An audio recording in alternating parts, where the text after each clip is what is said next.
Hello friends, welcome to my channel engineering with Tushar. আজকে এসে গেছি নতুন আবার একটা ভিডিও নিয়ে। আজ আমাদের কাজ হয়েছে আজমতলা মন্দির প্রাঙ্গণের পাশে একটা 4 ওয়্যার ট্রিপল এসি সিস্টেমের এক্সিস্টিং লাইন আছে, সেখানে এক্সিস্টিং লাইনকে খুলে ফেলে আমরা এলটি এবি কেবল স্ট্রিংিং করেছি। আজ আমাদের অলমোস্ট 350 মিটারের কাজ হয়েছে। So let's go to field. আজকের এই হলো আমাদের ডিটিএল স্ট্রাকচার। এখানে 100 কেভি এর একটা ট্রান্সফর্মার ইউজ করা হয়েছিল, যেখান থেকে 4 ওয়্যার সিস্টেমের লাইন বেরিয়েছে। এখানে তোমরা দেখতে পাচ্ছ 4 ওয়্যার সিস্টেমের যে এক্সিস্টিং লাইন আছে, সেখানে 3টে ফেজ একটা নিউট্রাল আছে। 3টে ফেজ একটা নিউট্রাল মিলে আমাদের বেসিক্যালি 4 রকমের ওয়্যার ইউজ করা হয়: 25 SQMM, 30 SQMM, 35 SQMM, 50 SQMM। But আজকের যে এক্সিস্টিং লাইন ছিল সেখানে আমরা 3টে ফেজে ইউজ করেছিলাম 30 SQMM, এবং যে নিউট্রাল সেখানে ইউজ করা হয়েছিল 25 SQMM।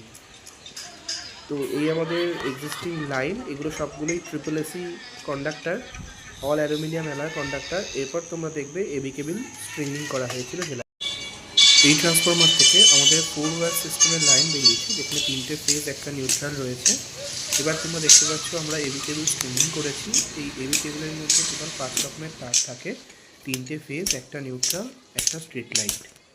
তো আমাদের এই এবি কেবল স্ট্রিংিং করা হয়েছে। এই লাইনে টোটাল 350 মিটারের লাইন আছে, যেখানে আমরা এবি কেবল স্ট্রিংিং করেছি আজকে। তো এই ছিল আমাদের আজকের ফিল্ড ভিজিট। আজকে আমাদের অলমোস্ট 350 মিটারের কাজ হয়েছে। আবারও আসবো নতুন কোনো ভিডিও নিয়ে, নতুন কোনো পর্বে। আজকের মতো এইটুকুনি। Thank you, please stay with me.